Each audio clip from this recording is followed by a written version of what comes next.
Trump ने पहले बांग्लादेश और अब पाकिस्तान की अमेरिकी फंडिंग पर रोक लगा दी है, जिससे शाहबाज के होश फाख्ता है। कोई पर्सोना नॉन ग्रेटा डिक्लेयर किया करने जा रहा है अमेरिका पाकिस्तानी कुछ शख्सियात को 50 से ज्यादा हैं और सफरी पाबंदियां लगेंगी। ये इसमें जी ऐसा है, बिल्कुल ऐसा। पहले तो आप जानते ही हैं कि अमेरिका ने एक तरफ तो पाकिस्तान का जो फंड है, यानी कि जो फॉरेन फंड है, वो कहा कि जी सस्पेंड कर दिया। ह्यूमैनिटी है। अगर सब ये जो भट्ट साहब बात कर रहे थे और आपने भी कहा कि हाँ वाकई खतरा है डोनाल्ड ट्रंप की जान को।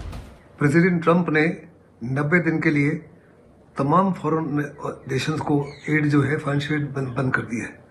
जहाँ तक पाकिस्तान का ताल्लुक है, पाकिस्तान के लिए बहुत बड़ा झटका है। वो आप इनको वो देते थे, इनके मुंह में डालते थे हराम का लुकमा।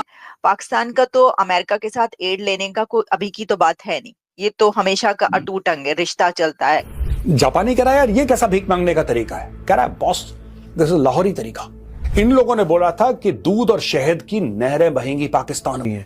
डोनाल्ड ट्रंप ने भी आधे साल ड्रामा किया कि मैंने वादा किया था, मैंने कर दिया। गवर्नेंस। और आपको पता है दुनिया के कितने मुल्क ये यूरोप से ये ले रहे हैं? दुनिया के कितने मुल्क यूरोप से ये फेवर ले रहे हैं? बोलीविया, केप वर्दे, Kyrgyzstan, Mongolia, Pakistan, Philippine, Sri Lanka, Uzbekistan. इन्होंने कैटेगरीज बनाई हुई हैं हर मुल्क की। कैटेगरी 1 में इतने मुल्क हैं, कैटेगरी 2 में, कैटेगरी 3 में, ठीक है जी। और मतलब आप इमेजिन कर लें यार, हम इन मुल्कों में आते हैं। 3 अरब डॉलर की कमाई है पाकिस्तान की सॉफ्टवेयर बना के बेचने में। और पाकिस्तान की जो भिखारी की इंडस्ट्री है, जो भीख मांगने की industry, that is $42 billion. 42 Arab dollar की सिर्फ भिखमंगों की इंडस्ट्री है पाकिस्तान में। पाकिस्तान में more than 12 to 15% of the population is involve in begging. और भाई साहब क्या पैसा कमा रहे हैं, मतलब एक बंदा एक दिन में कराची में बैठे बैठे 1500 रुपए 1800 रुपए खींच रहा है।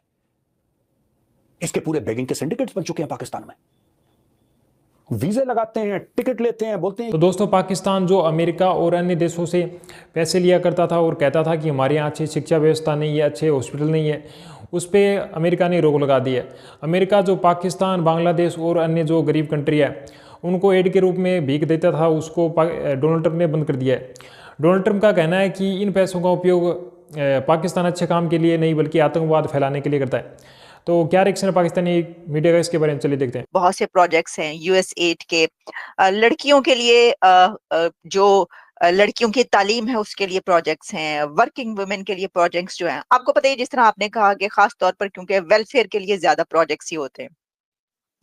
अब पाकिस्तान जैसा कंट्री, जो कि आपको पता ही है कि जब हम वर्किंग वुमेन की बात करते हैं, लड़कियों की तालीम की बात करते हैं, बच्चों की तालीम की बात करते हैं, तो 2.5 करोड़ बच्चा जिस कंट्री के अंदर स्कूलों से बाहर होगा, तो वहां पर तो ऐसे प्रोजेक्ट्स की बहुत ज्यादा जरूरत होती है और यूएस एड की बहुत ज्यादा जरूरत है। लेकिन अब ये वाली एड बंद हो गई है। अब यूएस ने जितने भी कंट्रीज हैं, डोनाल्ड ट्रंप क्योंकि न्यू एडमिनिस्ट्रेशन है, नई प्रेसिडेंसी है, न्यू प्रेसिडेंट है, और आपको पता है कि डोनाल्ड ट्रंप एक अलग से वखरे से जरा प्रेसिडेंट है, तो उन्होंने ये आकर करना ही था। ये उन्होंने किया। अब जो मार्को रूबियो हैं, सेक्रेटरी स्टेट, उनकी तरफ से मेरा ख्याल है कहा गया है, अनाउंस किया गया है कि जितनी भी एड थी दुनिया भर की, यूएस एड की, वो सब रोक दी गई है। तो उसमें ये तो हो नहीं सकता कि सब पूरी दुनिया की अगर रोक दी है उन्होंने तो पाकिस्तान की ना रोके उसकी भी जाहिर है रुकनी थी।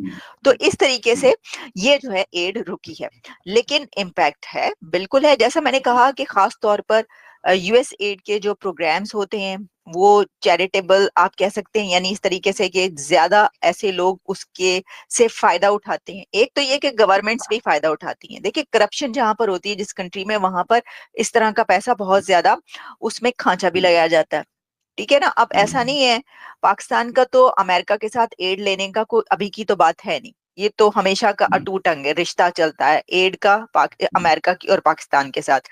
तो जब हम यूएस एड की बात करते हैं तो उसके ऊपर भी जाहिर है माली बेज़ाब्तगियां, करप्शन वगैरह ये सब कुछ जो चलती है उसके अंदर भी होती होगी, लेकिन फिर भी एक बड़ा जो हिस्सा है इसका वो उन लोगों के लिए जाता है कि जो कि डिप्राइव्ड कम्युनिटीज हैं। कितने मुल्क यूरोप से ये फेवर ले रहे हैं?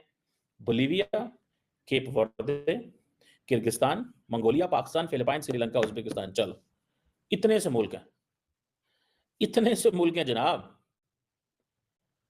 और अगर ये इतने से मुल्क जो हैं, ठीक है, इन्होंने कैटेगरीज बनाई हुई हैं हर मुल्क की। कैटेगरी 1 में इतने मुल्क हैं, कैटेगरी 2 में, कैटेगरी 3 में, ठीक है जी। और मतलब आप इमेजिन कर लें यार, हम इन मुल्कों में आते हैं, यहाँ ये है हमारा स्टैंडर्ड कि हमें यहाँ पे आके फंसा दिया गया है, यहाँ पे आके हमें फंसा दिया गया है और हमारे बारे में ये बात हो रही है। अब थोड़े दिन पहले पाकिस्तान के अंदर एक prevention of electronic crimes act, पीका एक्ट भी पास हुआ है। उसके बारे में भी कहा जा रहा है कि जी हुकूमत ने ये पीका एक्ट क्यों पास किया है। हुकूमत कहती है कि अब डिजिटल मीडिया वाले जो हैं, जो सोशल मीडिया पे लोग हैं, वो किसी कानून को नहीं मानते, किसी चीज़ को नहीं मानते, कुछ नहीं करते, तो हमें ये करना पड़ेगा, सजाएं देनी पड़ेंगी, क्योंकि वो लोगों की पगड़ियाँ उछालते हैं। This is a question.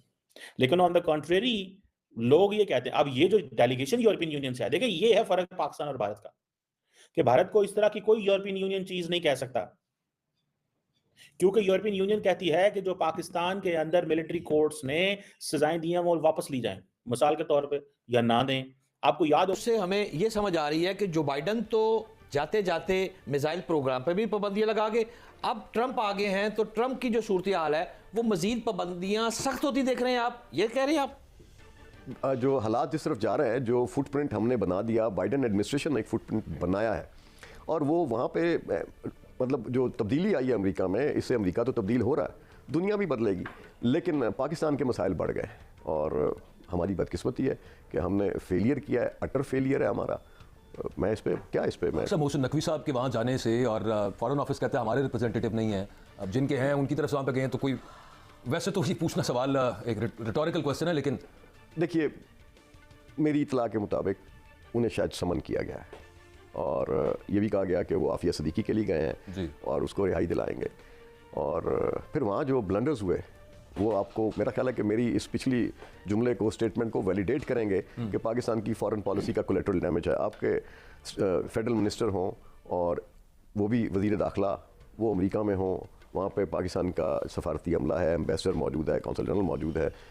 मैं नहीं समझता कि उनके साथ जो लाइजॉन करने वाले लोग थे, उन्होंने किस तरह लाइजॉन किया और किस तरह से उनको वो उन मीटिंग्स में ले गए जहाँ उन्हें नहीं जाना चाहिए था। और जो मामला है आपके सामने है, पूरी कौम के सामने है, तो इस पर तो हमें बहुत बड़ी एम्बेरसमेंट हुई है। तो दोस्तों, डोनाल्ड ट्रंप ने पाकिस्तान की पूरी बैंड बजा दी है, क्योंकि पाकिस्तान जिन पैसों का इस्तेमाल आतंकवाद के लिए करता था, उन पैसों पे डोनाल्ड ट्रंप ने रोक लगा दी है। पाकिस्तान जो अन्य देशों से लोन लेता था कि हमें पैसे दो, हमें अच्छी शिक्षा व्यवस्था करनी है, अच्छे हॉस्पिटल बनाने हैं, और वो काम ये करता नहीं था। इसका काम रहता था कि आतंकवाद फैलाना, और जो लोन लेता था वो कभी ये वापस भी नहीं करता था। चाइना से भी इसने काफ़ी ज़्यादा लोन ले रखा है, बाकी और जो बड़े बड़े देश हैं उनसे भी ले रखा है, और जो सऊदी अरब है वहाँ पे जाता रहता है शेख के पास कि कुछ दो हमें बीच में। पर इन लोगों को पता चल गया है कि पाकिस्तान में जो पैसा जाएगा वो वापस कभी नहीं आएगा, क्योंकि ये पैसे वापस नहीं करते हैं। आपका क्या कहना है इस बारे में कमेंट बॉक्स में जरूर बताएं, और चैनल पे नए हैं तो चैनल को सब्सक्राइब करें। धन्यवाद।